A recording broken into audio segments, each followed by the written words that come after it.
ನಮಸ್ಕಾರ ಸ್ನೇಹಿತರೆ, ಇವತ್ತಿನ ಈ ವಿಡಿಯೋದಲ್ಲಿ ನಾವು ಒಂದು ವಿಚಿತ್ರ ಮತ್ತು ಅಚ್ಚರಿ ಘಟನೆಯ ಬಗ್ಗೆ ಮಾತನಾಡಲಿದ್ದೇವೆ. ಮೊಬೈಲ್ ಕಸಿದುಕೊಂಡು ಓಡುತ್ತಿದ್ದ ವ್ಯಕ್ತಿಯೊಬ್ಬರು ಏಕಾಏಕಿ ಕುಸಿದು ಬಿದ್ದು ಸಾವನ್ನಪ್ಪಿರುವ ಘಟನೆ ಬೆಂಗಳೂರಿನಲ್ಲಿ ನಡೆದಿದೆ. ಈ ಘಟನೆ ಕೇಳಿದ ಹಲವರು ಶಾಕ್ ಆಗಿದ್ದಾರೆ. ಒಬ್ಬ ವ್ಯಕ್ತಿ ಮೊಬೈಲ್ ಕದ್ದು ಓಡುತ್ತಿದ್ದಾಗ ಹೀಗೆ ಏಕಾಏಕಿ ಸಾವನ್ನಪ್ಪಲು ಕಾರಣವೇನು?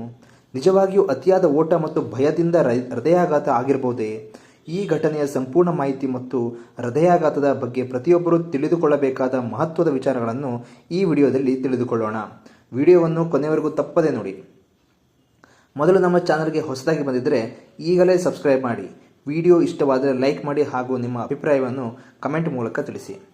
ಬೆಂಗಳೂರಿನ ಕಬ್ಬನ್ಪೇಟೆ ಪ್ರದೇಶದಲ್ಲಿ ನಡೆದ ಈ ಘಟನೆ ಇದೀಗ ಸಾಕಷ್ಟು ಚರ್ಚೆಗೆ ಕಾರಣವಾಗಿದೆ.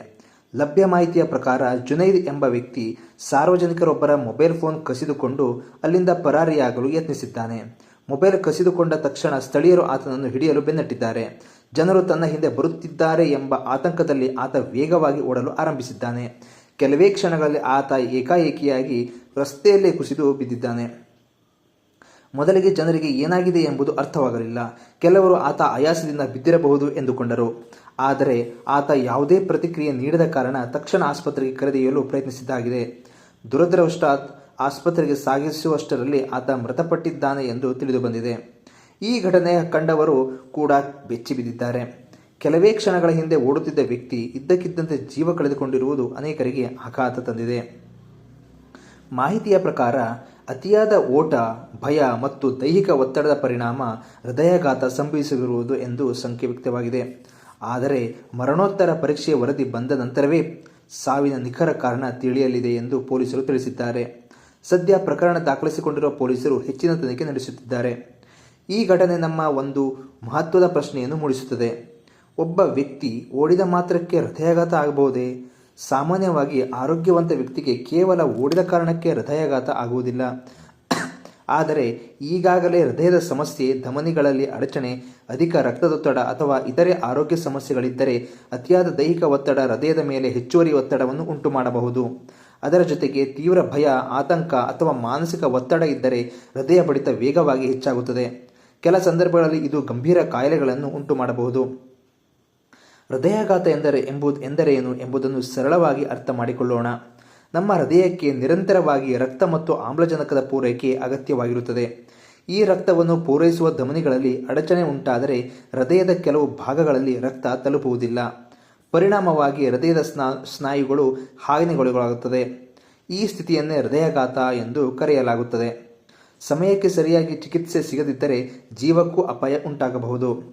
ಅನೇಕರು ಹೃದಯಾಘಾತ ಎಂದರೆ ಕೇವಲ ವಯಸ್ಸಾದವರಿಗೆ ಮಾತ್ರ ಬರುತ್ತದೆ ಎಂದು ಭಾವಿಸಿದ್ದಾರೆ. ಆದರೆ ಇತ್ತೀಚಿನ ವರ್ಷಗಳಲ್ಲಿ ಯುವಕರಲ್ಲಿಯೂ ಸಹ ಹೃದಯಾಘಾತದ ಪ್ರಕರಣಗಳು ಹೆಚ್ಚಾಗುತ್ತಿರುವುದು ವೈದ್ಯರನ್ನು ಕೂಡ ಕಳವಳಗೊಳಿಸಿದೆ. ಜೀವನ ಶೈಲಿ ಬದಲಾವಣೆ, ಒತ್ತಡ, ನಿದ್ರೆ ಕೊರತೆ, ಅಸ್ವಸ್ಥ ಆಹಾರ ಪದ್ಧತಿ ಮತ್ತು ವ್ಯಾಯಾಮದ ಕೊರತೆ ಪ್ರಮುಖ ಕಾರಣವಾಗಿದೆ.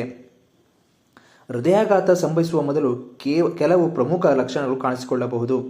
ಎದೆಯಲ್ಲಿ ಬಿಗಿತ ಅಥವಾ ಒತ್ತಡದ ಅನುಭವವಾಗಬಹುದು. ಕೆಲವರಿಗೆ ಎದೆ ನೋವು ಭುಜ, ಕೈ, ಕುತ್ತಿಗೆ ಅಥವಾ ದವಡೆ ಭಾಗಕ್ಕೆ ಹರಡಬಹುದು. ಉಸಿರಾಟದ ತೊಂದರೆ ಕಾಣಿಸಿಕೊಳ್ಳಬಹುದು. ಕೆಲವರು ಅತಿಯಾಗಿ ಬೆವರುತ್ತಾರೆ. ತಲೆ ಸುತ್ತುವುದು, ವಾಕರಿಕೆ, ವಾಂತಿ ಅಥವಾ ತೀವ್ರ ಆಯಾಸ ಕೂಡ ಕಾಣಿಸಬಹುದು. ಈ ಲಕ್ಷಣಗಳನ್ನು ನಿರ್ಲಕ್ಷಿಸುವುದು ಅಪಾಯಕಾರಿಯಾಗಿದೆ. ಅನೇಕ ಬಾರಿ ಜನರು ಇದನ್ನು ಸಾಮಾನ್ಯ ಗ್ಯಾಸ್ಟ್ರಿಕ್ ಸಮಸ್ಯೆ ಅಥವಾ ದಣಿವು ಎಂದುಕೊಂಡು ನಿರ್ಲಕ್ಷಿಸುತ್ತಾರೆ. ಆದರೆ ಹೃದಯಾಘಾತದ ಆರಂಭಿಕ ಲಕ್ಷಣಗಳನ್ನು ಗುರುತಿಸುವುದು ಜೀವ ಉಳಿಸಬಹುದು. ವೈದ್ಯರು ಹೇಳುವಂತೆ ಮೊದಲ 1 ಗಂಟೆ ಅತ್ಯಂತ ಮಹತ್ವದಾಗಿದೆ. ಇದನ್ನೇ ಗೋಲ್ಡನ್ ಅವರ್ ಎಂದು ಕರೆಯುತ್ತಾರೆ. ಈ ಸಮಯದಲ್ಲಿ ಸರಿಯಾದ ಚಿಕಿತ್ಸೆ ದೊರೆತರೆ ಜೀವ ಉಳಿಯುವ ಸಾಧ್ಯತೆ ಬಹಳ ಹೆಚ್ಚಾಗುತ್ತದೆ. ಹಾಗಾದರೆ ಹೃದಯಾಘಾತದ ಅಪಾಯವನ್ನು ಹೇಗೆ ಕಡಿಮೆ ಮಾಡಬಹುದು? ಮೊದಲನೆಯದಾಗಿ ಪ್ರತಿದಿನ ದೈಹಿಕ ಚಟುವಟಿಕೆ ಅಗತ್ಯ.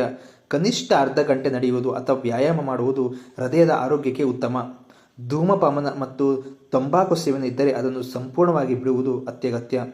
ಆಹಾರದಲ್ಲಿ ಹೆಚ್ಚು ತರಕಾರಿ, ಹಣ್ಣುಗಳು, ಪೌಷ್ಟಿಕ ಆಹಾರವನ್ನು ಸೇವಿಸಬೇಕು. ಅಧಿಕ ಎಣ್ಣೆ, ಜಂಕ್ ಫುಡ್ ಮತ್ತು ಕೊಬ್ಬಿನ ಆಹಾರವನ್ನು ಸಾಧ್ಯವಾದಷ್ಟು ಕಡಿಮೆ ಮಾಡಬೇಕು.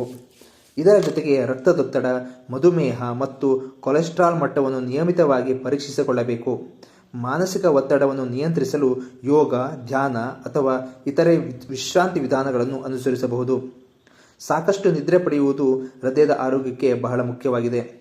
ಬೆಂಗಳೂರಿನಲ್ಲಿ ನಡೆದ ಈ ಘಟನೆ ಒಂದು ಅಪರಾಧ ಪ್ರಕರಣ ಮಾತ್ರವಲ್ಲ, ಆರೋಗ್ಯದ ಬಗ್ಗೆ ಕೂಡ ಎಚ್ಚರಿಕೆ ನೀಡುವ ಘಟನೆಯಾಗಿದೆ. ನಮ್ಮ ದೇಹದ ಆರೋಗ್ಯವನ್ನು ನಾವು ನಿರ್ಲಕ್ಷಿಸಬಾರದು ಎಂಬ ಸಂದೇಶವನ್ನು ಇದು ನೀಡುತ್ತದೆ. ಜೀವನದಲ್ಲಿ ಯಾವಾಗ ಯಾವ ಪರಿಸ್ಥಿತಿ ಎದುರಾಗುತ್ತದೆ ಎಂದು ಯಾರಿಗೂ ತಿಳಿದಿಲ್ಲ. ಆದ್ದರಿಂದ ಆರೋಗ್ಯದ ಬಗ್ಗೆ ಕಾಳಜಿ ವಹಿಸುವುದು ಪ್ರತಿಯೊಬ್ಬರ ಜವಾಬ್ದಾರಿಯಾಗಿದೆ. ಈ ಘಟನೆಯ ಬಗ್ಗೆ ನಿಮ್ಮ ಅಭಿಪ್ರಾಯವೇನು? ಕಾಮೆಂಟ್ ಮೂಲಕ ತಿಳಿಸಿ. ವಿಡಿಯೋ ಇಷ್ಟವಾದರೆ ಲೈಕ್ ಮಾಡಿ, ನಿಮ್ಮ ಸ್ನೇಹಿತರೊಂದಿಗೆ ಹಂಚಿಕೊಳ್ಳಿ ಮತ್ತು ಇಂತಹ ಇನ್ನಷ್ಟು ಉಪಯುಕ್ತ ಹಾಗೂ ಆಸಕ್ತಿದಾಯಕ ಮಾಹಿತಿಗಾಗಿ ನಮ್ಮ ಚಾನಲ್ ಈಗಲೇ ಸಬ್ಸ್ಕ್ರೈಬ್ ಮಾಡಿ. ಮುಂದಿನ ವಿಡಿಯೋದಲ್ಲಿ ಮತ್ತೆ ಭೇಟಿಯಾಗೋಣ. ಧನ್ಯವಾದಗಳು.